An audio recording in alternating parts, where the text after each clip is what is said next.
마태복음 12장 22절로 37절 말씀 가지고요, 성령 회방죄라는 제목으로 함께 말씀의 은혜를 나누도록 하겠습니다. 한비자의 난세편에 나온 이야기가 하나 있습니다. 어느 날 이 시장터에서 방패와 창을 늘어놓고 팔던 초나라 장사꾼이 있었습니다. 그 사람이 말하기를, 자, 여기 방패를 보십시오. 이 방패는 대단히 견고해서 아무리 날카로운 창으로도 뚫을 수 없습니다 라고 말했습니다. 그 다음에 이번에는 창을 집어 들더니, 이 창을 보십시오. 이 창은 너무 날카로워서 뚫지 못하는 방패가 없습니다 라고 하면서 장사를 했다고 합니다. 그때 구경꾼 중 하나가 이렇게 질문했습니다. 그럼 그 창으로 그 방패를 찌르면 어떻게 됩니까? 라고 했더니 그 장사꾼이 아무 대답을 못하고 얼른 서둘러 이 짐을 싸서 그 자리를 떠났다고 합니다. 바로 스스로 논리적인 모순에 빠진 거죠. 여기서 바로 우리가 말하는 모순, 이 세모진 창 모자에다가 방패 순자를 써서 모순이라는 단어가 유래됐다고 합니다. 그러니까 모순이라는 것은 논리적으로 서로 앞뒤가 맞지 않는 그러한 이야기를 하고 있는 것이죠. 그런데 사실 이것은요, 아리스토텔레스의 4개의 정언 명제를 이용한 대당 사각형 도식에 의하면은 원래는 진짜 모순이 아니라고 합니다. 왜 그러냐면요, 두 명제 사이에, 그러니까 두 명제, 이 창은 모든 것을 뚫을 수 있습니다 라는 명제와 이 방패는 모든 것을 막을 수 있습니다 라는 이 두 명제가 사실은 동시에 거짓말일 수도 있기 때문에 모순이 아니라고 합니다. 여러분, 이렇게 말씀드리면 진짜 뭔 소리 하나 하실 거예요. 저도 이거를 조사하면서 읽어보면서 몇 번 읽어보고 이게 무슨 소린가 하면서 찾아봤는데, 이 대당 사각형이라는 이 4가지 명제를 가지고 아리스토텔레스가 얘기를 했는데 그것만 이해하는데 한 20-30분 걸렸던 것 같아요. 여하튼 철학, 논리학은 굉장히 어려운 것 같습니다. 더 이상 들어가지 않고 여기까지만 대충 그런 것이 있다라고 아시고 설명을 정리하도록 하겠습니다. 여하튼 오늘 본문에 있어서 이런 모순과 같은 이야기가 있는데요. 31절, 32절입니다. 하나님은 용서하지 못하는 죄가 없으십니다. 믿으시지요? 그런데 또 성령 회방죄, 성령 모독죄는 용서함을 받지 못한다라고 합니다. 이건 사실 모순 같은데요. 아까 말했던 아리스토텔레스 말에 의하면 하나님이 용서하지 못하는 죄가 없다 참이고, 또 성령 회방죄는 용서함을 받지 못한다가 참이라면은 이것은 사실은 모순에 해당되지 않는다고 합니다. 아리스토텔레스의 어떤 정언 명제에 의하면 말이죠. 사실 이것은요, 보면은 죄를 범하는 대상의 차이가 있죠. 앞에서 모든 죄를 용서한다라는 것은 사람에 대해서, 예수께 대하여 죄를 짓는 것은 다 용서하신다라고 했고, 뒤에 것은요, 용서받지 못하는 것은 성령께 죄를 지을 때는 용서를 못 받는다라는 그런 차이가 있습니다만은, 사실 이것이 어떤 배경에서 나온 말씀이고 이것이 진짜 의미하는 바가 무엇인지는요, 조금 이따 잠시 후에 좀 더 자세히 살펴보도록 하겠습니다. 함께 그러면은 오늘 이 명제에 대해서 어떻게 이런 모순 같은 말들을 예수님이 하셨나, 그 의미가 무엇인가를 살펴보려면요, 앞에 있었던 이 사건을 좀 더 살펴보아야 할 것입니다. 먼저 보면은 지난주에 안식일 논쟁에 이어서요, 오늘 본문에서는 소위 말하는 바알세불 논쟁이 벌어집니다.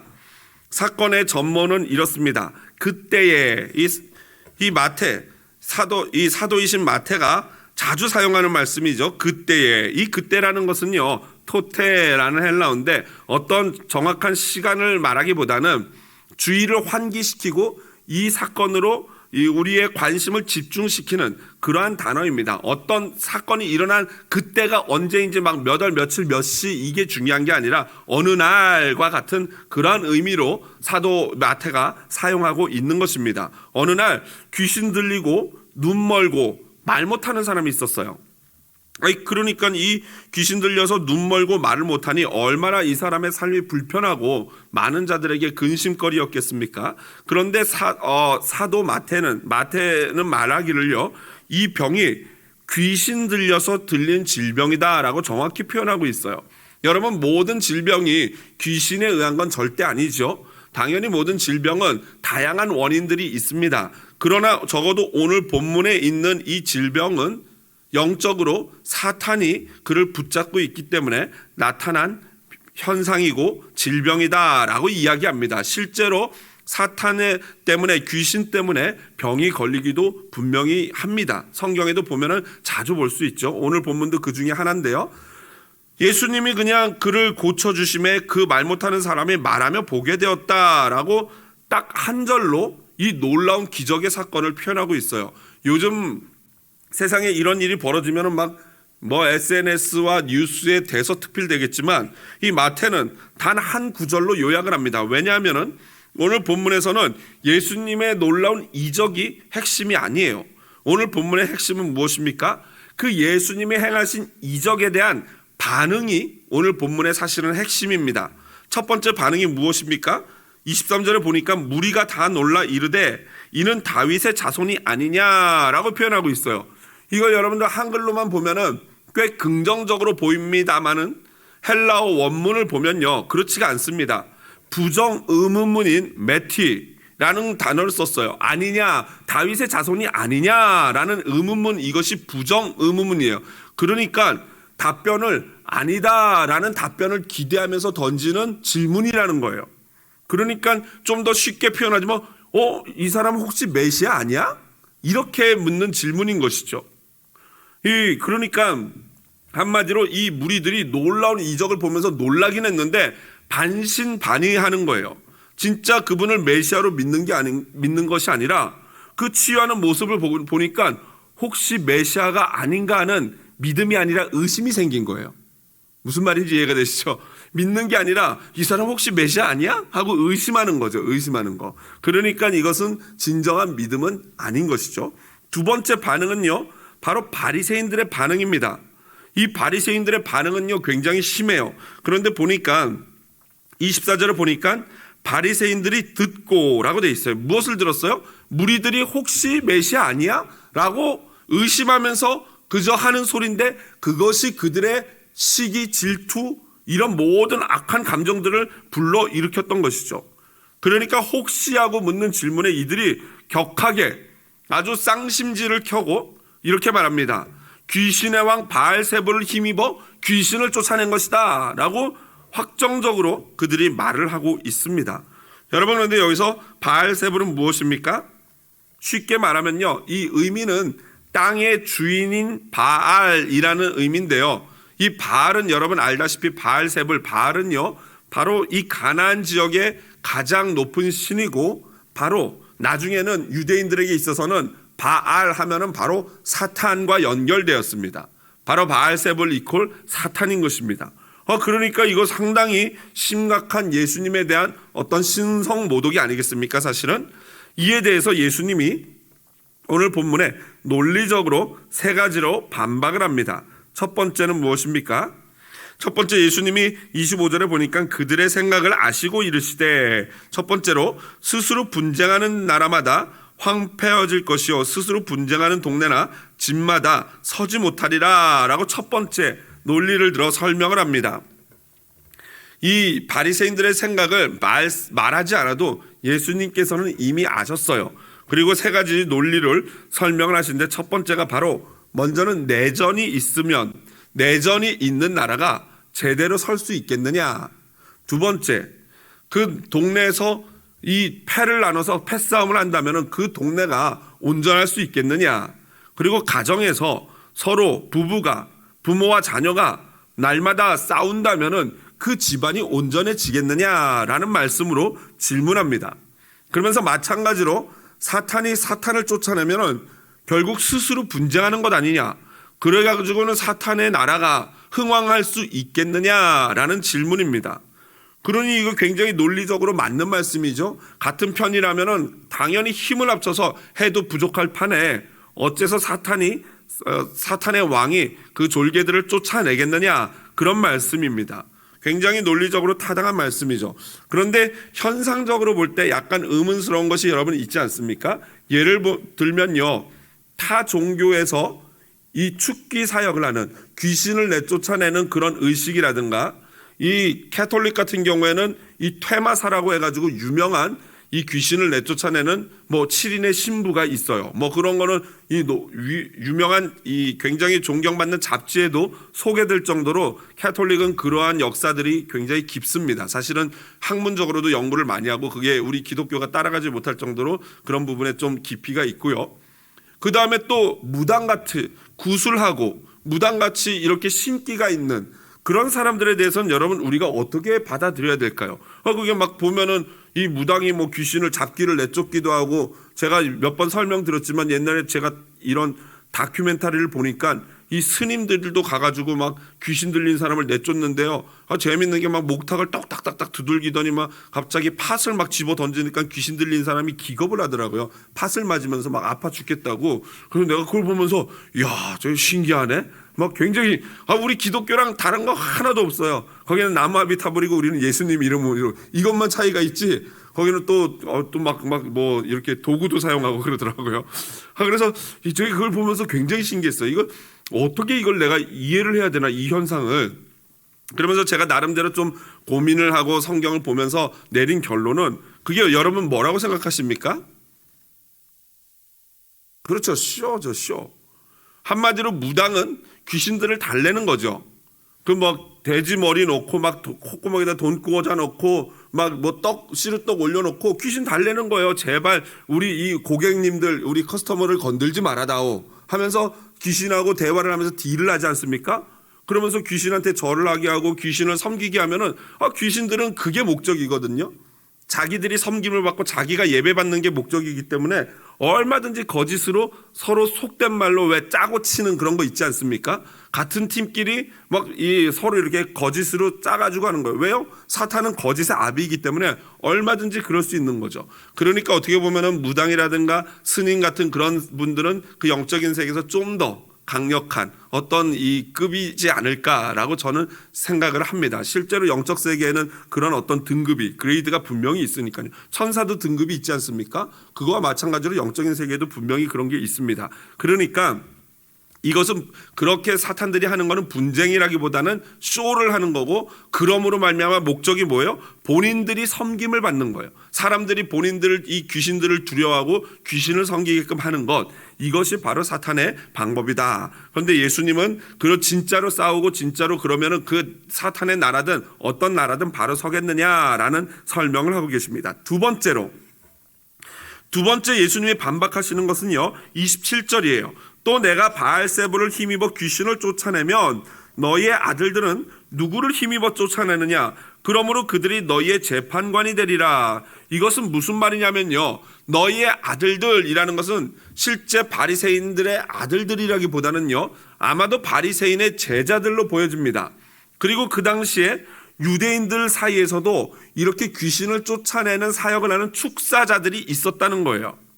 당시 유대인들은 그릇된 상황과 관습에 의해서 귀신을 쫓아내는 그런 의식을 했습니다. 그래서 실제로 유대인 역사가 요세푸스 자주 등장하죠. 굉장히 유명한 유대인 역사가인데요. 그분에 의하면은 솔로몬은 귀신 추출법을 터득했다고 합니다. 그래서 그 각종 질병을 그 자기가 터득한 방법으로 치료를 했고, 그렇게 귀신을 내쫓은 것이 실제로 재발되지 않을 정도로 굉장히 효과가 있는 이 치료법이었다고 해요. 그런데 그게 이 요세푸스라는 이 유대 역사학자가 살던 당시에도 예전부터 이 전승에서 내려오는 솔로몬의 방법으로 해가지고 뭐 책에 보니까 뭐 무슨 이상한 고리를 해서 뭐 코에다 넣고 어쩌고 저쩌고 이렇게 설명되어 있는데, 제가 그것까지 설명하면은 이상한 아주 그거 될까봐 자세히 설명을 안 드리는데, 어쨌든 솔로몬의 그런 귀신 축출법이 있었다는 거예요. 그 유대 이 요세푸스 역사가에 의하면요. 또한 초대 교부인 이레니우스라는 이 사람의 이단 교서에 보면요, 유대인들은 사술, 그러니까 마술쟁이들, 점쟁이들, 무당들이 하는 그런 사술, 그런 흑마술 같은 그런 술법을 이용해서 귀신을 쫓아내면서, 그러면서 심지어 여호와의 이름을 불러서 축기 사역을 했다라고 기록하고 있어요. 그러니까 완전 이것은요, 유대교와 혼합 짬뽕 돼가지고 이상한 어떤 이 무당 같은 그런 샤머니즘 같은 그런 종교적인 색채를 띠고 있었고, 그 안에서도 실제로 귀신을 쫓아내는 일들이 있었다는 거죠. 어떻게 보면은 예수님이 오늘 그들이 하는 것이 가짜고 귀신들이 짜고 치고 하는 거고 그렇게 설명을 안 하셨어요. 그거에 대해서 옳다 그르다는 말씀을 안 하세요. 왜 그러냐면은 논리적으로 바리새인들을 지금 곤란하게 공경 속에 밀어넣기 때문에 예수님이 그거에 대해서는 평가를 안 하십니다. 다만 뭐라고 말씀하시냐면 너희들의 제자들이 그렇게 하나님의 이름으로 귀신을 쫓아내는데 그렇다면은 그 제자들이 하는 건 도대체 뭐냐라는 거예요. 만약에 내가 하나님의 이름으로 귀신을 쫓아내는데 너희가 나보고 바알세불의 힘을, 사탄의 힘을 입어서 귀신을 쫓아낸다고 하면 그러면 너희들을 제자들은 뭐냐 도대체 무슨 힘으로 쫓아내냐라고 말한 거예요. 그러니까 꿀먹은 벙어리가 될 수밖에 없지 않습니까? 왜냐하면은 이게 요즘 우리나라에 많이 일어나는 일 아닙니까? 예수님 입장에서는 내가 하니까 귀신이 내쫓는다 그러고 지네 제자들이 하니까 누가 한다 그래요? 하나님이 한다 그러고 이거를 요즘 사자성어로 뭐라 그럽니까? 내로남불이야. 내로남불. 저는 내로남불 해가지고 내가 모르는 이런 또 새로운 사자성어가 있었나 해봤더니 그게 아니라 내가 하면 로맨스, 남이 하면 불륜 이거라는 거죠. 이거의 약자가 내로남불이라고 합니다. 저도 참 무릎을 쳤습니다. 지금 그런 거예요. 딱 보니까 이 바리새인들이 자기네 제자들이 하는 거는 하나님이 하시는 거고 예수님이 하는 거는 사탄이 하는 거래요. 요즘 정치판이랑 똑같지 않습니까? 요즘 이 미국이건 한국이건 다 똑같아요. 사람들 예나 지금이나 사람들이 다 자기 입장에서만 설명을 하고 말을 하는 것 같습니다. 그러니 예수님이 이 논리를 가지고 사실은 제가 볼 때는 그 당시 유대인들이 이런 축기 사역을 하고 이러는 것은 굉장히 이 혼합 종교적이고 안 좋은 옳지 않은 거죠. 그럼에도 불구하고 예수님이 그거에 대해서는 평가를 안 하시면서 일부러 이들을 논리적으로 곤경에 빠뜨리고 있는 것입니다. 그러면서 뭐라고 말씀하시냐면 너희가 그렇게 말하기 때문에 오히려 너희의 제자들이 그러니까 27절 하반절을 보니까 그러므로 그들이 너희의 재판관이 된다라는 말이 그 제자들이 오히려 그 자기네들을 더 이렇게 뭐랄까요 오히려 판단을 하게 되고 오히려 그들이 잘못됐다 바리새인들 스승들이 잘못됐다라고 화를 내게 될 것이다 라는 말씀을 지금 하고 계시는 겁니다. 이 세 번째로 예수님은 마지막으로 또다시 한번 이들에게 말씀을 하는데 29절이죠. 죄송합니다. 28절에 먼저 보면요. 그러나 내가 하나님의 성령을 힘입어 귀신을 쫓아내는 것이면 하나님의 나라가 이미 너에게 임했다라고 다시 한번 말씀하시는데 이건 뭐냐면요. 오히려 성령이 예수님이 만약 하는 게 귀신이 아니고 성령으로 말미암아 귀신을 내쫓는 거라면은 이미 하나님이 너희들 가운데 임했다는 거예요. 바리새인들 가운데. 그런데 여러분 이게 오해하지 말아야 될 게 예수님이 축복하는 게 아니라 이미 너희들 사이사이에 하나님의 나라는 이미 있어요. 그런데 그들과는 상관이 있어요? 없어요? 상관이 없다는 거예요. 그러니까 지금 이 굉장한 무시무시한 사실은 심판의 말씀을 하고 있는 거죠. 이미 하나님의 나라가 임했고 그들은 전혀 상관이 없고 그것을 느끼지도 못하고 알지도 못하고 그래서 실제로 바꿔 말하면 심판의 도끼가 나무 뿌리 앞에 놓여 있는 그런 상황임을 예수님이 선포하고 있습니다. 이어서 영적으로 이 비밀을 29절에 사람이 먼저 강한 자를 결박하지 않고서야 어떻게 그 강한 자의 집에 들어가 그 세간을 강탈하겠느냐. 결박한 후에는 그 집을 강탈하리라. 무슨 말이냐면요. 지금 방금 하나님 나라가 임했다라고 설명하시지 않았습니까? 그건 하나님의 나라는 권능이에요. 그것은 무슨 말이냐면 이미 예수 그리스도께서 이 땅에 오심으로 말미암아 사탄을 결박하셨고 이미 사탄의 권세가 예수님의 권위 아래 망가지고 있고 무너져 내리고 있다라는 것이에요. 여기서 말하는 강한 자는 누구겠습니까? 사탄이에요. 예수 그리스도께서 사탄이 지배하는 이 세상이라는 영역에 들어오셔가지고 그 모든 것들을 결박하고 이제는 다시 하나님의 것으로 회복하는 작업이 벌써 시작된 게 하나님의 나라가 임했다라는 것이죠. 그러니까 성도들은 그 예수 그리스도께서 악한 영 사탄을 결박함으로 말미암아 이제 예수 그리스도와 함께 마음껏 승리를 느끼고 누릴 수 있고 승리의 유익을 가질 수 있다는 것이 바로 오늘 이 비유로 그 집에 들어가 그 세간을 강탈한다라는 비유로 표현하고 있는 것입니다. 이제 예수님은 30절에 이렇게 말씀하십니다. 나와 함께 아니하는 자는 나를 반대하는 자요 나와 함께 모으지 아니하는 자는 해치는 자니라. 무슨 말입니까? 여러분, 세상을요 우리가 이분법으로 보면, 이분법적으로만 보면 안 되죠. 세상을 흙과 백으로만 보면은 그거는 굉장히 답답한 사람이고 꽉 막힌 사람이죠. 절대 그렇게 세상을 판단해서는 안 됩니다. 그러나 여러분, 영적인 세계에 있어서는 어떻습니까? 영적인 세계에 있어서는 중간지대가 없어요. 회색지대가 없어요. 영적인 세계는 딱 두 가지만 있습니다. 뭡니까? 그렇죠. 천국과 지옥, 예수와 바알세불, 선과 악, 이 딱 두 가지밖에 없어요. 그러니까 나는 예수님은 뭐 내가 믿지는 않지만 나는 그래도 선하게 사는 사람이야 라고 말은 할 수 있지만 그 사람의 실제는 어떻다는 거예요? 악에 속한 자라는 거예요. 여러분, 이것이 세상 사람들, 예수 그리스도를 모르는 사람들이 모르는 영적인 세계의 비밀 아니겠습니까? 예수와 함께하지 않는 자는 무조건 악한 자예요. 반대로 예수와 함께하는 자는 무조건 하나님의 자녀요, 하나님이 기뻐하시는 자라는 것이 오늘 예수님이 말씀하시는 바예요. 나와 함께 아니하는 자는 나를 반대하는 자고, 나와 함께 모으지 아니하는 자는 흩트는 자다, 해치는 자다. 여러분, 사탄이 하는 짓이 무엇입니까? 예수님은요 이 마지막 때에 추수하러 오셨어요. 알곡을 모으러 오셨어요. 그런데 사탄이 하는 일은 무엇입니까? 모은 알곡을 막 흩고 막 그냥 이 난장판 피는 거예요. 예수님이 키질 해가지고 죄송합니다. 쭉정이를 날리고 알곡만 모아 놓으시면 이 사탄이 와가지고 그걸 자꾸 이제 회방 놓는 거죠. 거기다가 예수님이 양들을 한 곳에 모아두면은 사탄이 자꾸 그곳에 들어와서 교회에 들어와가지고 이간질해서 교회를 분쟁시키고 또 막 그냥 여기 가서 이런 말 여기 가서 저런 말 해가지고 교회를 무너뜨리는 그러한 악한 짓을 하는 게 바로 사탄의 역할이다라는 것입니다.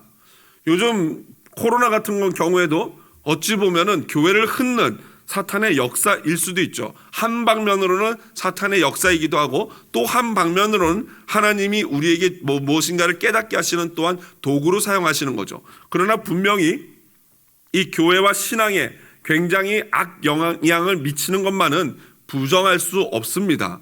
이 오랫동안 이 코로나 기간 동안 인터넷으로 영상으로만 예배를 하다 보니 여러분 이 신앙이 어떻습니까?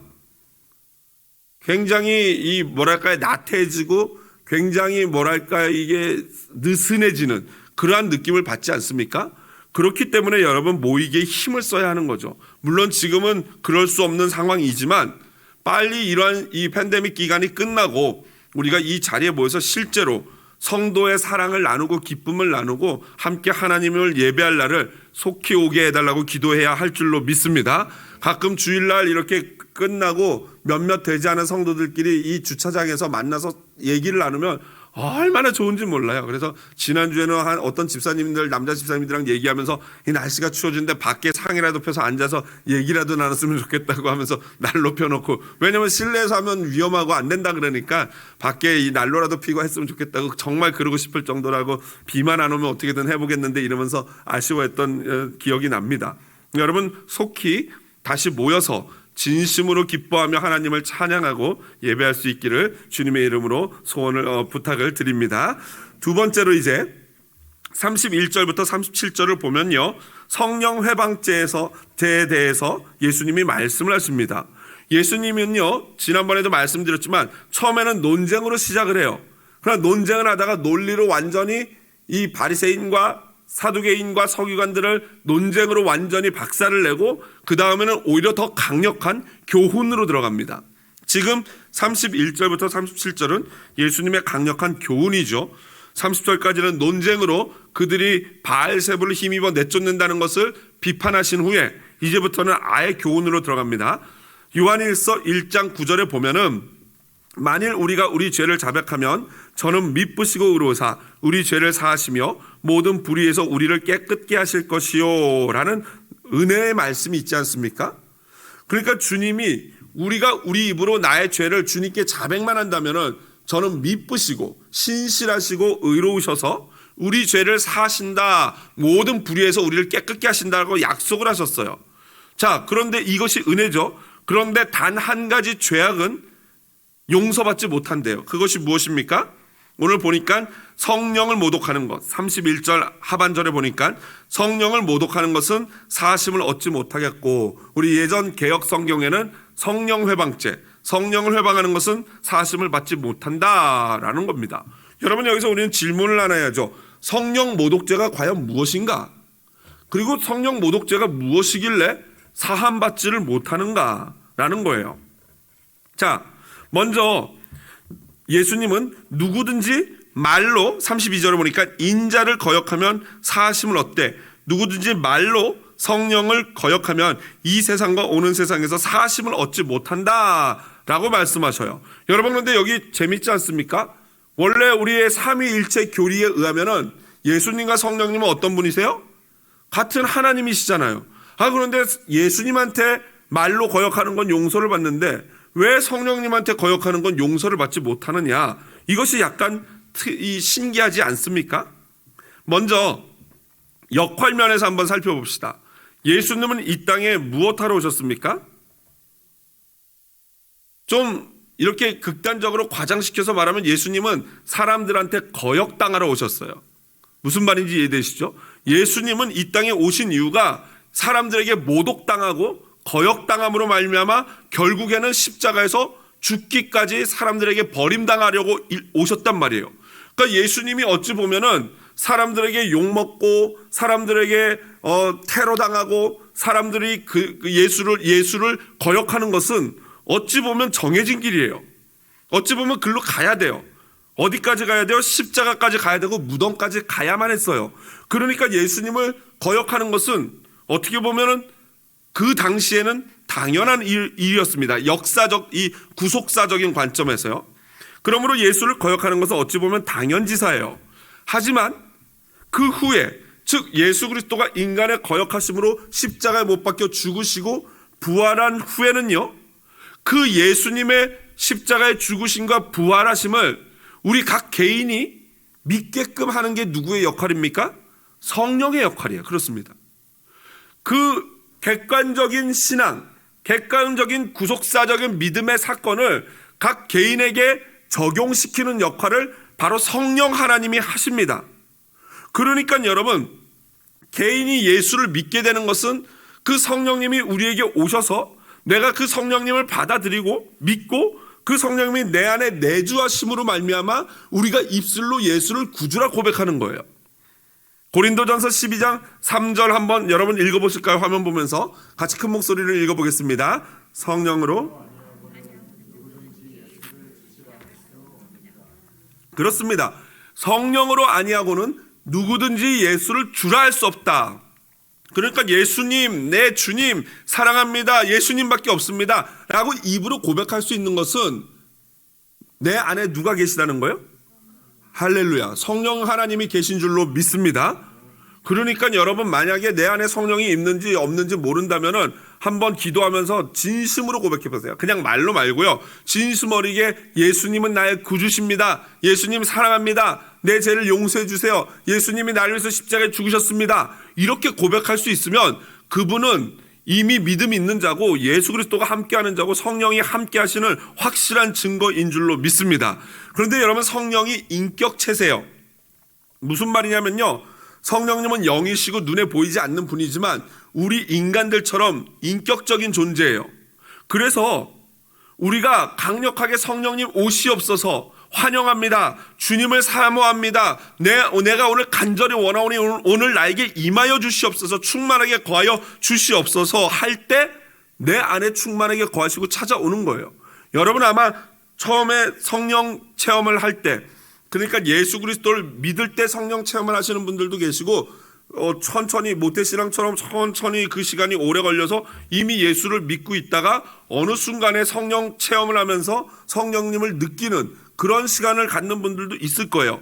공통적으로 성령을 느끼고 그랬던 사람들은 이 강력하게 성령님의 오심을 느끼고 그 오심을 느낄 때는 항상 뭐가 있냐면은 내가 간절히 그 성령님을 구했던 구함이 있었다는 거예요. 간혹가다 이 사도 바울처럼 완전 일방적인 하나님의 은혜로 만나주시는 경우도 있지만 대부분의 사람들은 간절히 성령님을 원하고 부르짖고 간구할 때 성령님이 그 순간 놀라운 체험으로 하게끔 하시고 성령 충만을 경험하게 하시는 것을 우리가 다 경험합니다. 아마 이 자리에 계신 분들 거의 그런 경험하셨을 거예요. 간절히 성령님을 찾고 부르짖고 주여 부르짖고 예수 부르짖고 회개하고 할 때 그때 내 안에서 성령의 어떤 놀라운 충만의 폭발이 일어났던 그런 사건 말입니다.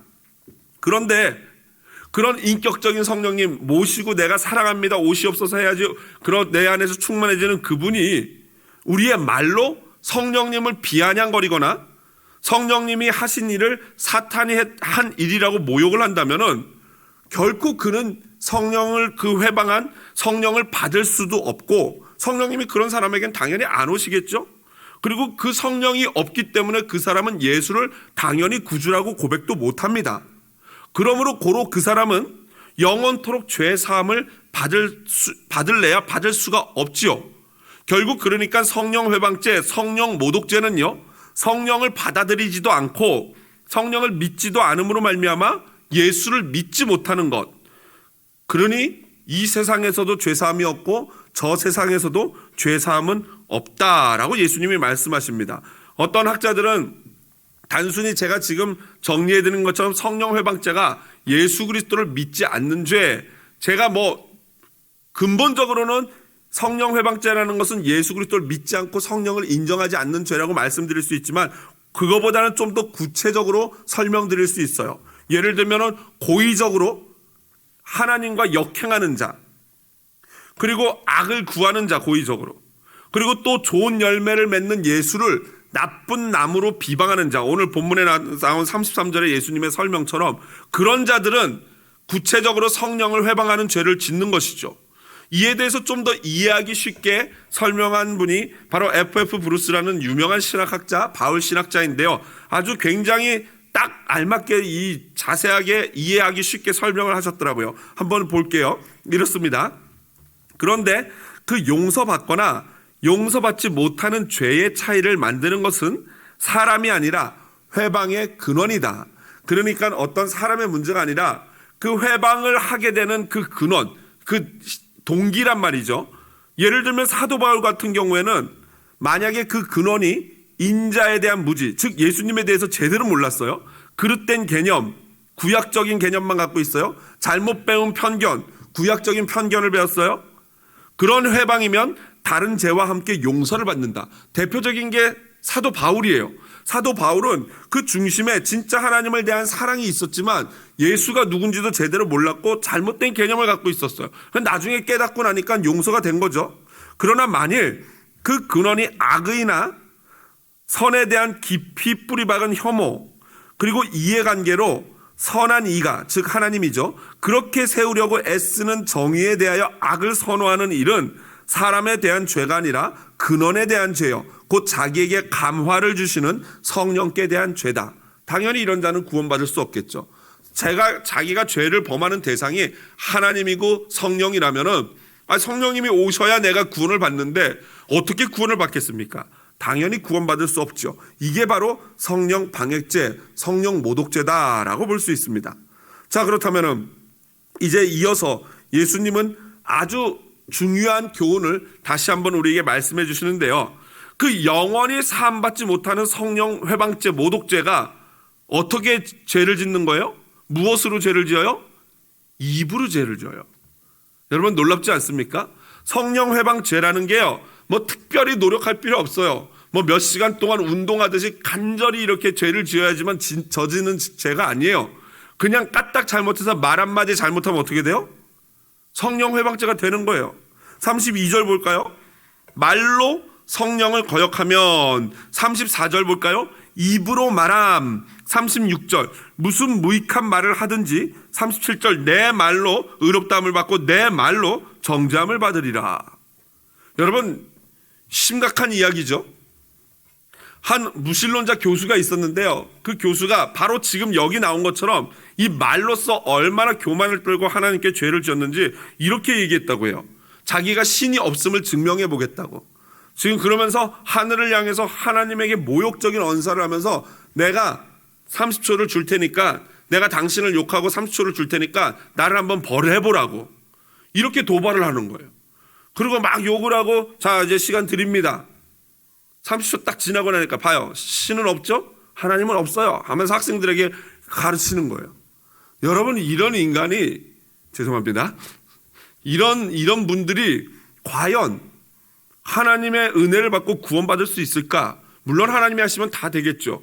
그러나 근본적으로 오늘 말씀에 비춰볼 때 그런 근본적인 성령을 회방하는 그런 자세와 마음을 가진 자들은 사실은 구원에서 멀다고밖에 볼 수가 없습니다. 여러분, 사람이요, 하는 말을 들어보면은 그 사람의 마음속에 무엇이 들어있는지를, 가득 차 있는지를 잘 알 수 있어요. 그래서 여러분, 말이 중요한 거 아니겠습니까? 그러니 여러분, 좋은 말을 하려면은 무엇부터 잘 다듬어야 되겠습니까? 마음이요. 왜요? 오늘 성경에 보니까 뭐라고 돼 있어요? 우리 제자반 때 외웠던 말씀 아닙니까? 우리 여기 거의 대부분 다 제자 훈련하셨네요. 다 제자 훈련하셨어요. 우리, 다 제자 훈련하셨네. 진짜 놀라. 같이 한번 외워볼까요? 그러면 너무 오래돼서 그죠? 그죠? 한번 읽어보겠습니다. 우리 기억을 되살리면서 보죠. 35절이죠. 선한 사람은 선에서 선한 것을 내고 악한 사람은 그 쌓은 악에서 악한 것을 내느니라. 아멘. 여러분, 마음에다 무엇을 쌓느냐에 따라서 그것이 입으로 나온다는 거예요. 그러니까 매일 불평하고 악한 말하고 남을 흉보고 회방하는 그런 말을 하는 사람들은 마음에 뭐가 있다는 거예요? 그게 있다는 거예요. 그 악한 것들로 가득 차 있다는 거예요. 반면에 늘 사람들을 붙이고 화목하게 하고 사랑의 이야기를 하는 자는 그 마음에 뭐가 있어요? 예수의 사랑이 충만하다는 증거가 되는 거예요. 그러므로 여러분, 우리가 진짜로 말 조심하고 말을 잘해야 되는데 그러기 위해서는 먼저 우리의 마음을 닦아야 되는 거예요. 마음을 닦는 방법, 여러분 뭐가 있겠습니까? 그렇죠. 마음을 닦는 방법은 기도와 말씀 외에는 없어요. 그러니까 무엇을 하든지 간에 결국에는 기도하고 말씀 보지 않으면요, 우리가 제대로 된 신앙생활을 할 수 없습니다. 여기서 중요한 것은요, 무슨 말을 하든지 간에 하나님의 심판을 하신다는 거예요. 너무 여러분, 이 말씀 두렵지 않습니까? 36절 37절 같이 본문 읽어볼까요? 다 같이 읽어보겠습니다. 내가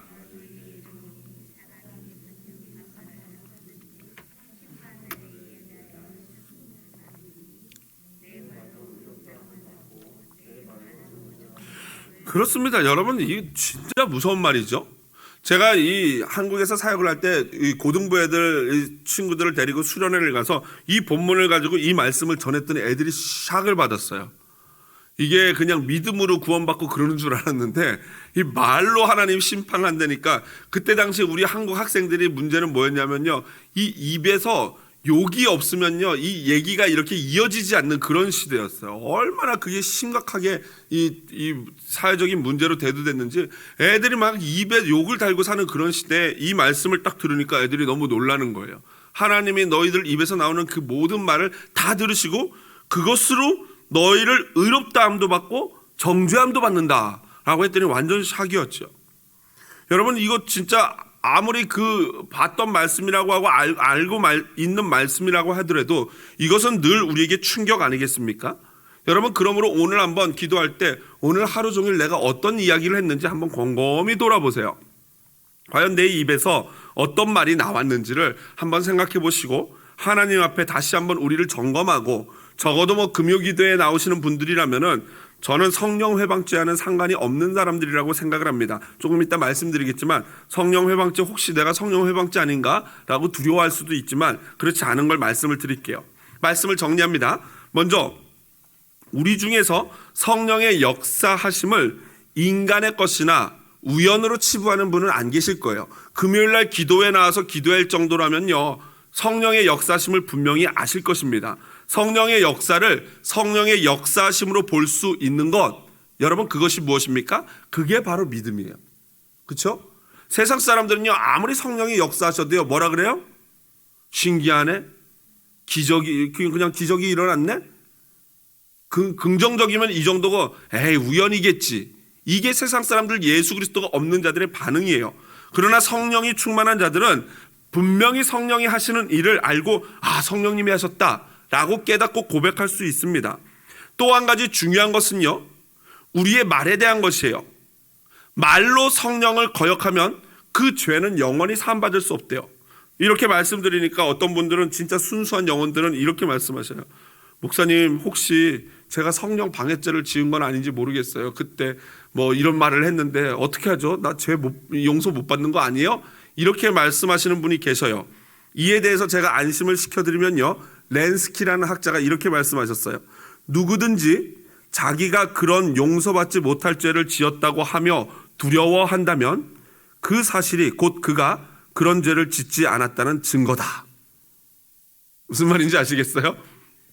성령 회방죄 정도 지을 정도의 인간이라면요, 자기가 성령 회방을 해놓고도 알아요, 몰라요? 몰라요. 근심도 없어요, 그런 사람들은. 그런데 혹시 내가 성령 회방한 거 아니야? 라고 근심할 정도로 민감하게 자기 자신을 살피는 사람이면 결코 그럴 일 없다. 안심해라. 안심하시기를 주님의 이름으로 축복을 드립니다. 여러분, 그러나 우리가 조심해야 될 것은 우리가 성령을 회방할 정도의 죄를 짓는 자들은 아니에요. 그러나 오늘 본문 말씀을 보면서 우리가 조심해야 될 것은, 다만 우리 말에 대한 책임은 분명히 하나님이 물으실 거라는 거예요. 내가 말한 것으로 의롭다함도 받고 내가 말한 것 때문에 정죄함도 받는데요. 그러므로 여러분, 우리가 말을 조심해야 되겠죠. 특별히 사랑하는 사람들에게 하는 말을 더 조심해야 합니다. 왜 그렇습니까? 편하고 쉽다 보니까 마음이 어떻게 돼요? 방심하기 쉬워요. 그래서 아내나 남편이나 자녀나 부모님, 형제들에게 할 때 더 조심해야 됩니다. 마지막으로 이 말씀 한번 같이 읽고 마치겠습니다. 말을 할 때 어떻게 해야 되는가? 골로새서 4장 6절 말씀입니다. 다 같이 크게 읽어보겠습니다.